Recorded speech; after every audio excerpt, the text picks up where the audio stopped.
l'excellence se conjugue par la lecture, à moins de vouloir évoluer uniquement dans un domaine corporel. Et pour ça, encore faut-il avoir un don, et ce don-là, c'est pas donné à tout le monde. N'est pas Kylian Mbappé qui veut. J'invite tout un chacun à connaître ce basculement, et à ce titre, vous allez connaître votre vrai moi.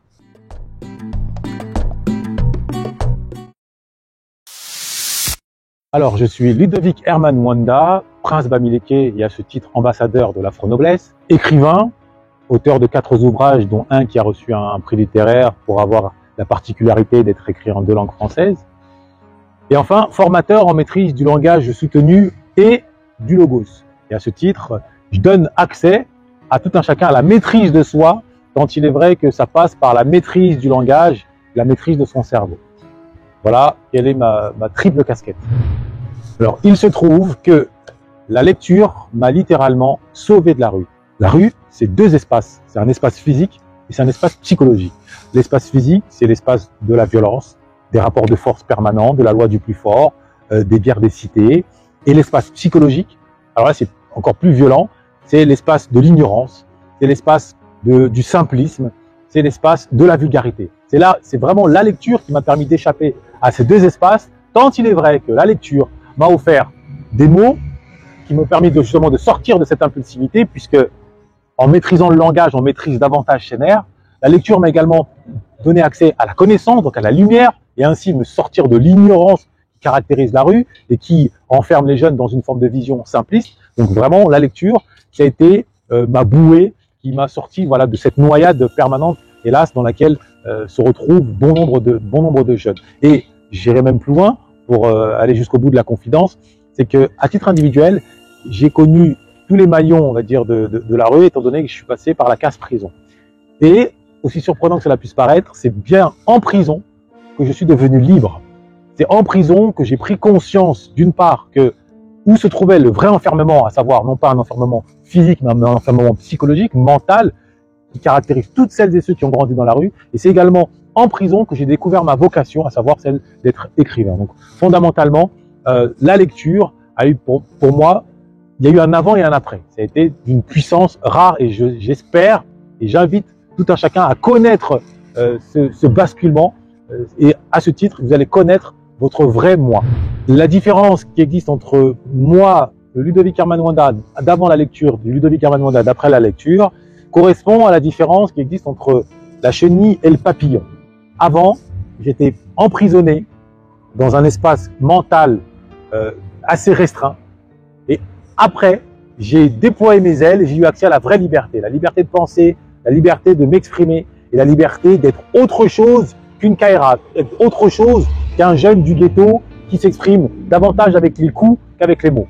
Et maintenant, il se trouve que accéder à cette liberté m'a éloigné de ceux qui étaient encore à l'état de chenille, de mes amis d'enfance, en tout cas de certains d'entre eux. Dieu merci, 2 ou 3 d'entre eux, voyant que je m'émancipais, n'ont pas vu en moi un bounty, un vendu, un traître, et bien ont vu en moi ce que je devenais réellement, c'est-à-dire quelqu'un de libre, quelqu'un qui avait trouvé enfin le chemin qui le menait vers la meilleure version de lui-même.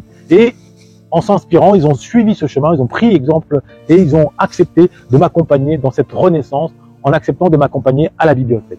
Donc, en clair, sur 10 amis d'enfance, le fait de me plonger, de découvrir les vertus de la lecture m'a fait perdre, on va dire, 5 ou 6 amis et m'a permis de renforcer les liens avec 3-4 d'entre eux.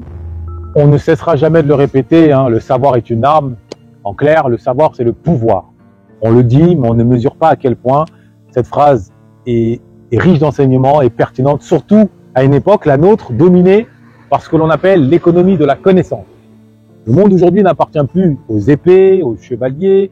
Le monde aujourd'hui appartient aux ingénieurs, appartient aux docteurs, appartient aux historiens, appartient à toutes celles et ceux qui deviennent des experts dans leur domaine en utilisant leur cerveau, en utilisant par conséquent le savoir.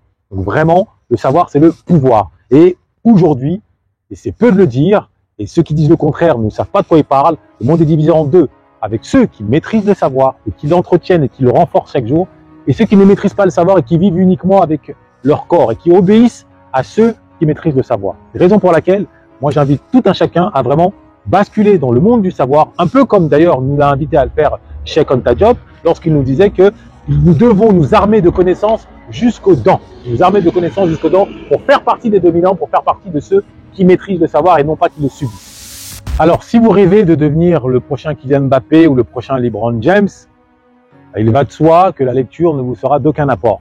Aucun apport.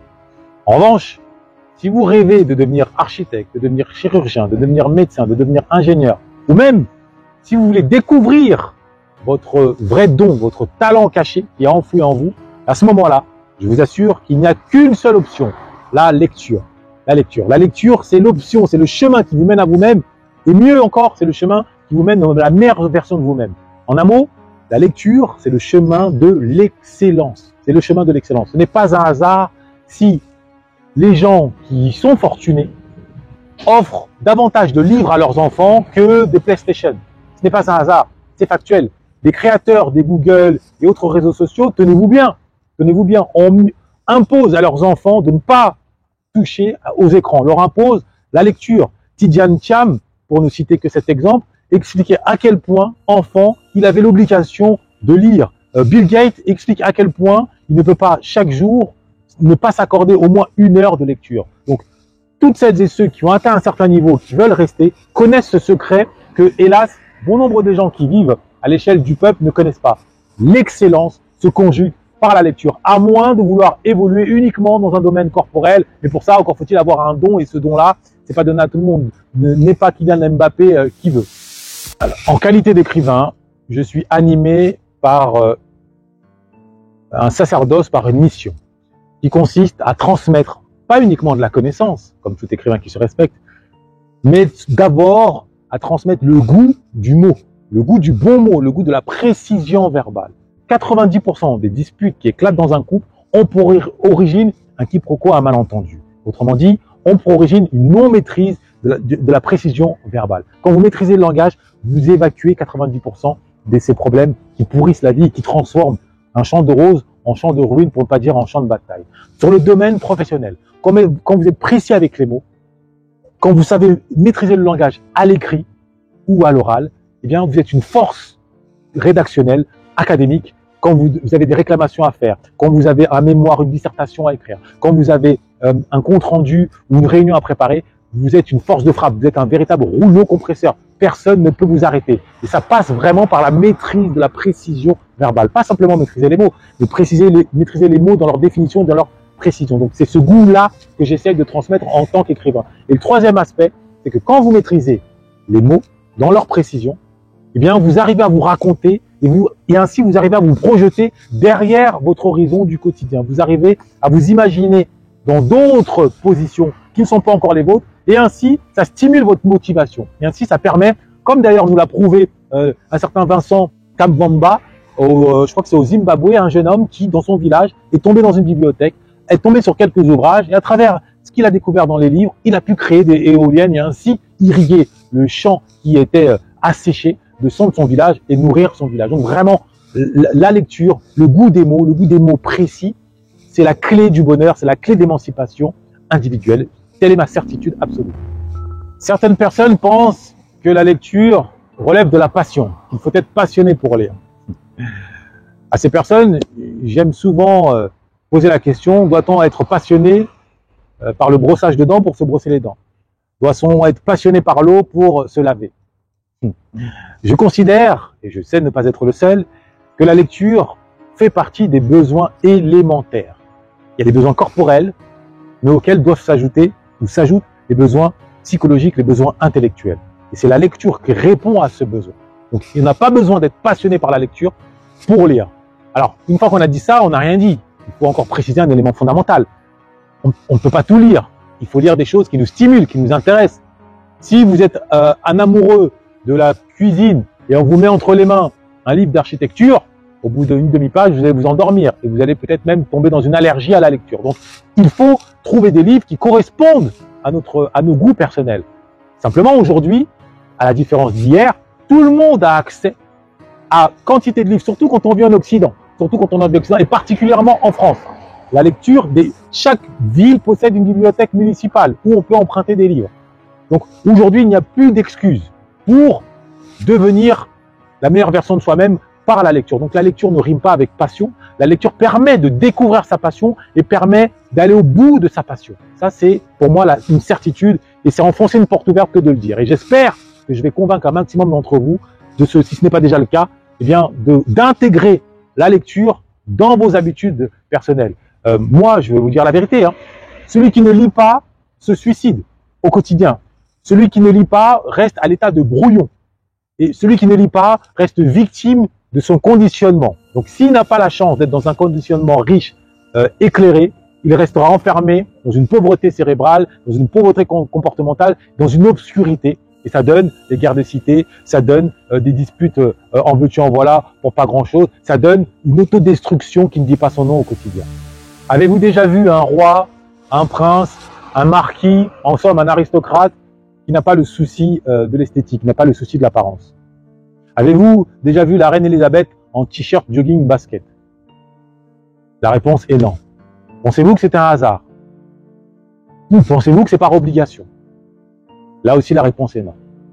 Ce qu'il faut vraiment avoir à l'esprit, c'est que si les aristocrates du monde entier ont toujours eu le souci de l'élégance, c'est parce qu'ils ont toujours compris ce que, hélas, bon nombre de peuples n'ont pas compris, ou à qui on n'a pas transmis cette pépite de connaissance, c'est que l'élégance est un élément clé du bien-être personnel, d'abord, quand on est bien habillé, compte tenu des effets que cela procure dans le regard d'autrui, eh bien on se sent bien.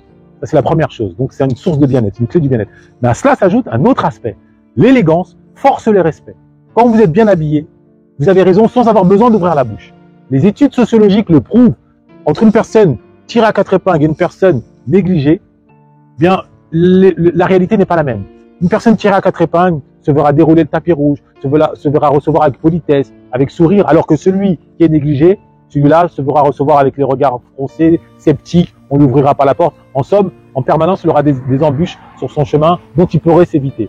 Alors évidemment, j'entends souvent l'argument, oui, mais Zuckerberg, regarde, il est milliardaire, pourtant il fait la promotion des tongs et du vêtement décontracté. Dans la Silicon Valley, les ingénieurs qui en ont dans la tête et qui sont très bien payés cultivent aussi la cool attitude. C'est pas faux. Ce serait mentir que de dire le contraire. Maintenant, sont-ils heureux? Sont-ils heureux? Ce n'est pas parce qu'on gagne 10 000 euros qu'on est forcément heureux. C'est la première chose. Deuxième chose, tout cela, quand ils se marient, je peux vous assurer qu'ils sont tirés à quatre épingles. Or, le mariage, qu'est-ce que c'est si ce n'est le jour du bonheur par excellence? Preuve que le bonheur et l'élégance vont de pair. Mais aujourd'hui, le vêtement élégant est considéré comme un effort inutile. Alors que, et ça les aristocrates le savent, et c'est pour ça que j'ai fait la promotion de l'afro-noblesse, alors que cet effort, c'est vrai que ça réclame un effort, eh bien il est au service de nous-mêmes, au service du bien-être. La beauté, ça plaît immédiatement en dehors de tout intérêt. C'est-à-dire c'est se plaire à soi-même ainsi que plaire au monde entier. Et que demander de plus? C'est un message qui est peut-être douloureux à entendre. Néanmoins, il faut vraiment partir d'abord du principe que la vérité parfois blesse pour mieux guérir. Ce message, je l'ai découvert à titre individuel et je me dois de le transmettre. Ce message, c'est le suivant. Mes chers frères, il est temps que nous devenions des hommes. Il est temps que nous sortions de cette enfance éternelle, de ce syndrome de Peter Pan, qui illustre aujourd'hui un Booba et un Rof, mais que bon nombre d'hommes afro, hélas, illustrent sans même en avoir conscience. Être un enfant, quand on s'en tient à l'étymologie, ça signifie ne pas maîtriser le langage. En d'autres termes, sortir de l'enfance et accéder à l'âge adulte, eh bien, ça revient tout simplement à maîtriser le langage. Et c'est cette réalité-là que l'on ne nous a pas transmise.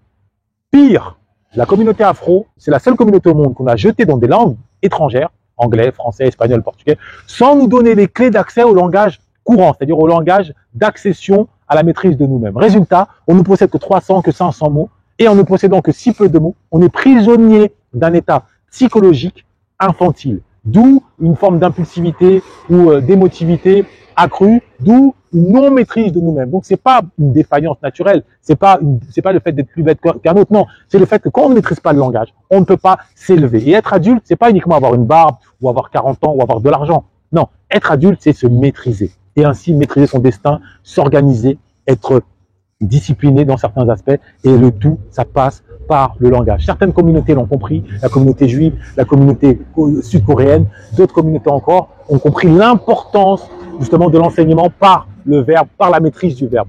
Maintenant, nous, il est temps que nous sortions de cet état d'enfance dans lequel on nous a plongé pour devenir la meilleure version de vous-même, nous-mêmes, et ça passe par devenir des hommes. Donc, les chers frères, devenons des hommes, et ainsi, nous pourrons être à la hauteur des exigences imposées par Frantz Fanon, par Cheikh Anta Diop, nous pourrons être à la hauteur de la splendeur, de la grandeur de Imhotep, de Narmer, de Sundiata Keita, nous pourrons être tout simplement à la hauteur aussi de nos femmes qui, elles, ne nous ont pas attendus pour s'élever académiquement, pour apprendre, pour se remettre en question. Donc, sortons de cet état infantile en sortant de cette prison verbale, ces fameux 300 mots. Accédons aux 3000 mots, c'est la condition sine qua non. Moi, ma formation en maîtrise du langage soutenu le permet, ou alors la lecture aussi, en étant boulimique, le permet. Voilà le conseil que je ne cesserai de marteler.